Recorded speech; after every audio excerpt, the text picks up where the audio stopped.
السلام علیکم ورحمۃ اللہ وبرکاتہ۔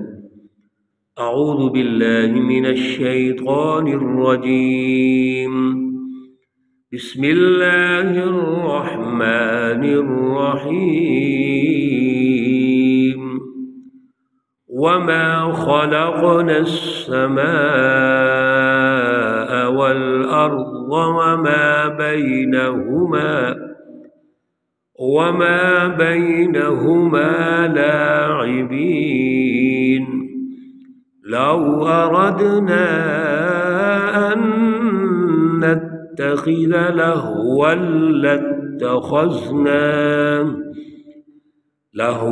لاتخذناه من لدنا إن كنا فاعلين۔ صدق اللہ العلی العظیم۔ اللہم صل علی سیدنا ومولانا محمد النبی الأمی وعلى آلہ واصحابہ وبارک وسلم وصلی علیہ۔ معزز بھائیوں، بہنوں، عزیزوں، دوستوں، ساتھیوں، سورۃ الانبیاء ہے، پارہ نمبر 17 ہے، آیات مقدسہ نمبر 16 تا 20 ہیں۔ اللہ رب العزت ان آیات کا فہم، ان کا شعور، اعلیٰ نظریہ عطا فرمائیں اور عمل کی توفیق اور صلاحیت عطا فرمائیں۔ گزشتہ درس میں بھی اللہ رب العزت نے توحید کے دلائل دیے اور پھر بستیوں میں جن ظالموں حکمرانوں نے انسانوں کو غلام بنایا ہوا ہے، ظلم قائم کیا ہوا ہے اور وہ اللہ کی دعوت کو نہیں سمجھتے، ان کے حال کو اللہ نے بیان فرمایا تھا کہ ہم نے ان بستیوں کو کیسے تباہ کر دیا، پیس کے رکھ دیا۔ اور سب سے بڑی بات یہ ہے کہ یہ ظالم بزدل ہیں، جب اللہ کا عذاب آتا ہے تو اس عذاب والی جگہ سے راہ فرار اختیار کر لیتے ہیں۔ اللہ فرماتے ہیں جاؤ اب اسی جگہ پہ جا کے رہو، اور پھر کچھ سوالات آپ سے کرتے ہیں، ان سوالات کے جواب دو۔ اب کیوں بزدل ہو کر اس جگہ سے بھاگ گئے ہو؟ اللہ رب العزت نے فرمایا کہ اللہ تعالیٰ ان کا اس طرح صفایا کر دیتے ہیں جیسا کہ بجھی ہوئی آگ ہوتی ہے، یعنی مکمل صفحہ ہستی سے مٹا دیا جاتا ہے۔ ان کی جگہ پر اللہ رب العزت اور قوموں کو آباد فرما دیتے ہیں۔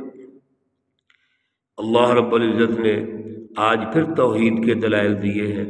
وما خلقنا السماء والارض وما بینہما لاعبین، یہ جو ہم نے آسمان پیدا کیے ہیں، زمین پیدا کی ہے اور جو کچھ بھی اس کے درمیان میں ہے، لاعبین، یہ کوئی کھیل کود نہیں ہے، یہ کوئی کھیلنے کے لیے تھوڑا اللہ نے پیدا کیا ہے۔ اللہ نے آسمان پیدا کیے، بس ہمیں ایک آسمان تو نظر آتا ہے، اوپر 7 آسمان اور ہیں۔ اللہ رب العزت نے زمین پیدا کی اور وہ ایک زمین تو ہمیں آتی ہے نظر، نیچے اور بھی زمینیں ہیں۔ پھر ان آسمانوں اور زمینوں کے مابین درمیان، وما بینہما، ان دونوں کے درمیان بھی اللہ رب العزت نے بڑی بڑی نعمتیں رکھی ہیں، بڑی تفصیلات ہیں قرآن پاک نے اور کئی جگہوں پر ارشاد فرمائی ہیں۔ اب اللہ رب العزت جو نقطہ ہمیں سمجھانا چاہتے ہیں وہ یہ ہے، یہ اللہ کا آسمان، زمین اور جو کچھ اس کے درمیان میں ہے، یہ اللہ کی نعمتیں ہیں، ان سے فائدہ اٹھاؤ، اللہ کا شکر ادا کرو، اللہ رب العزت کو یاد کرو، اسی سے توحید کی رٹ قائم ہوگی۔ تو یہ کوئی کھیل کود نہیں ہے، لاعبین۔ لو اردنا ان نتخذ لہوا، اللہ نے بڑا خوبصورت جواب دیا، اگر اللہ نے کوئی کھیل کود ہی کرنا تھا، ان نتخذ لہوا، کوئی کھیل کود اللہ تعالیٰ بنانا چاہتے تھے تو لاتخذناہ من لدنا، پھر اللہ تعالیٰ اپنی طرف سے کوئی کھیل کود بنا دیتے، ان کننا